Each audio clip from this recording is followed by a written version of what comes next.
It's Strategy Monday, y'all. And today's job boards gave me absolutely nothing. Not in my lane, not adjacent, not even a close cousin to my skill set. But I'm not deterred because I'm not about to let this or the naysayers downgrade my dream to fit their expectations. And here's what's interesting. I watched a YouTube interview today about military contracting in Germany, and it gave me a whole new angle. I even messaged the person being interviewed with one very specific question. I'm going to tell you what I asked and why I reached out, even without connecting first. I'm also going to spill the beans about guarding your mind when the postings are quiet, but your vision is loud. So stay with me.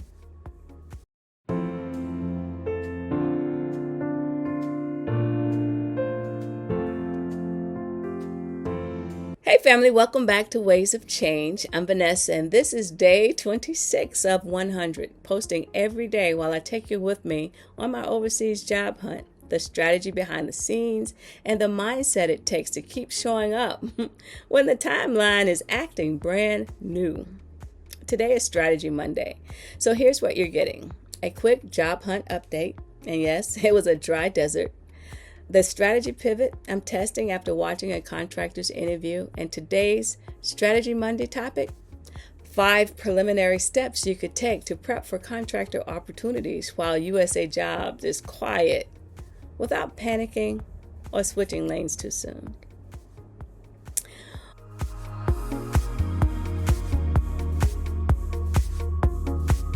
All right. Field report time. Today, there were no new jobs posted in my area of expertise. Nothing even related. No close enough roles where I could even finesse the resume to make it work. It was given a cricket soundtrack. I'm not forcing applications that don't fit, but I'm staying ready. Alerts on, notes updated, and I'm widening my information stream because sometimes the opportunity doesn't start as a posting. Sometimes it starts as a person, a conversation, or a lead. And our lesson for today? No posting doesn't mean no progress. Now, ain't that the truth? Okay, so today I watched a YouTube video about military contractors in Germany. It was an interview style, and what I liked about it was that it felt real timelines, real expectations, real this is what it's actually like. Now, the person being interviewed, she works in IT, so it's not the same career lane I'm in. And I'm not about to try to switch to IT overnight, but I am paying attention to what transfers across career fields, what it takes to get overseas, what people wish they knew before they applied, how long things really take, and what advice still helps even if you're not in the same industry. Because the truth is, if you're trying to work overseas, you're not just job hunting, you're learning a whole new ecosystem. And that's what led me to do something small but strategic. So I decided to reach out to the person being interviewed. And normally I prefer to connect first, then message, because we've seen that it can improve response rates, right? But today I couldn't. Her profile had only the follow button available, no connect options. So I decided, hey, message anyway. And I kept it simple, one clear question. Here's what I sent. Hi, Angela. Thank you for sharing your experience about working overseas in Germany. Quick question. What would you suggest for an ordinary civilian seeking overseas employment, especially Germany? I'm interested in non-IT employment, and I'd appreciate any general advice you're willing to share. And now we wait. Maybe she responds, maybe she doesn't, but that's not the point. The point is I'm staying in motion because people always talk about luck. But a lot of what looks like luck is simply someone who keeps taking smart steps.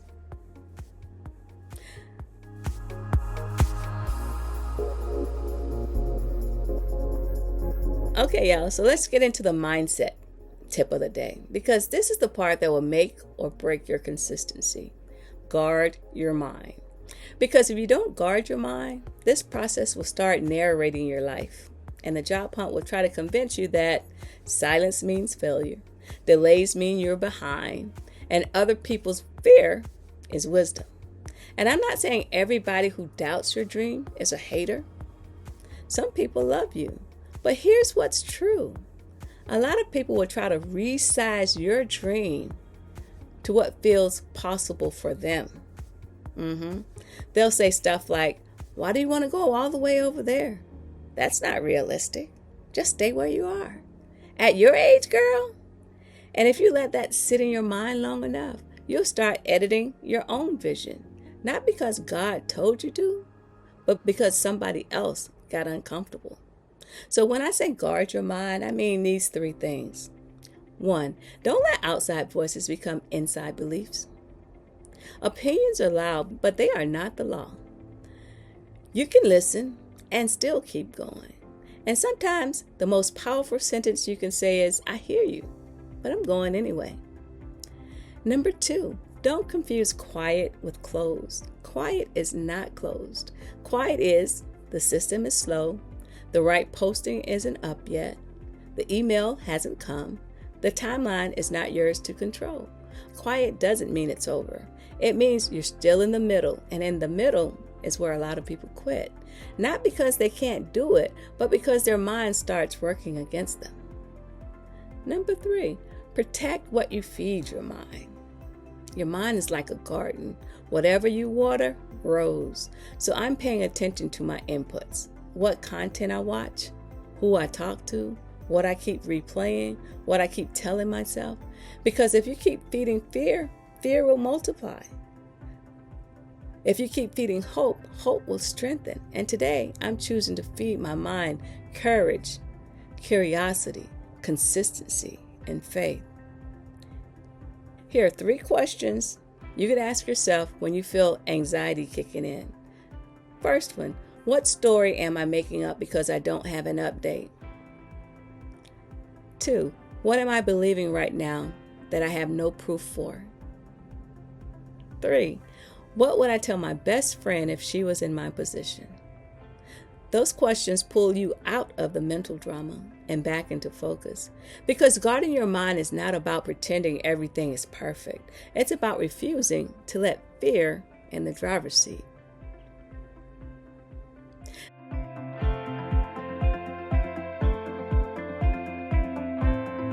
Now let me anchor this spiritually, because guarding your mind has been around for a long time. Philippians 4:8 says, finally, brothers and sisters, whatever is true, whatever is noble, whatever is right, whatever is pure, whatever is lovely, whatever is admirable, if anything is excellent or praiseworthy, think about such things. That verse is basically a filter for your thoughts, because not every thought deserves your attention. Some thoughts are just fear. Some are insecurity. Some are old narratives. Some are other people's expectations. And Philippians is like, but is it true? Is it right? Is it worthy? So when my mind tries to spiral because there are no postings today, I bring it back to the truth. The truth is, I'm still consistent. The truth is, I'm still learning. The truth is, I'm still applying. The truth is, I'm still building relationships. The truth is, the right door can open at any time. That's what I'm choosing to think on, because I'm not letting a quiet job board become a loud disappointment. No. And since today is Strategy Monday, here's where we turn that mindset into movement, because guarding your mind doesn't mean you just sit still. It means you move wisely.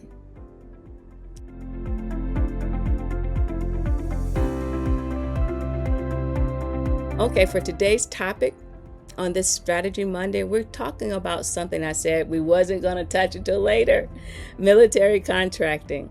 Now, let me say this up front. I'm not coming to you as the employment expert or the military contracting guru. There are a lot of them out there. I'm coming to you as a student. I'm studying what works for others in the overseas contracting and turning it into a simple game plan we could try. I'm still watching USAJOBS, don't get me wrong. I'm still applying federal first, but the announcements have been quiet, and Strategy Monday is about doing the smart work before you need it. So I'm not jumping ship. I'm doing the preliminary prep work so that when I'm ready to explore contractor opportunities, I'm not starting from zero. If you're watching and you're also considering contracting overseas, Germany, Italy, wherever, these are the 5 simple moves that may put us ahead. The first one, build a contractor-friendly resume. Federal resumes used to be long and detailed, but now they've adopted the 2-page format, which is good for us because I've heard contractor resumes are also tighter, clearer, and impact-driven. So here's a smart move for this week. Create a separate contractor-style resume while we keep our federal resume intact. Think 2 pages if you can, a strong summary at the top, a skills section built around keywords, and bullets that lead with outcomes. Contractors love bullets, results, scope, tools, and impact. So instead of only describing what you did, show what changed because you were there. Second one, identify the target contracting companies and follow them like it's your job. Contracting is timing and visibility. So step 2 is creating a short list. Start broad and then narrow it based on your lane. Here are some areas. DoD support contractors, healthcare and admin, operations and readiness, compliance support contractors, logistics, wellness and resilience, adjacent work. Then we want to follow them on LinkedIn and bookmark their career pages. Our goal right now isn't to apply to everything. Our goal is to learn who's hiring overseas, what roles repeat, what keywords show up, and what locations pop up consistently.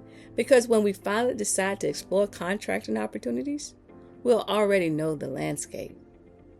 And then we want to translate our experience into contractor language. This is a big one. A lot of us are qualified, but our language is too federal. So our move is to take what we already do and translate it into words that contractors recognize.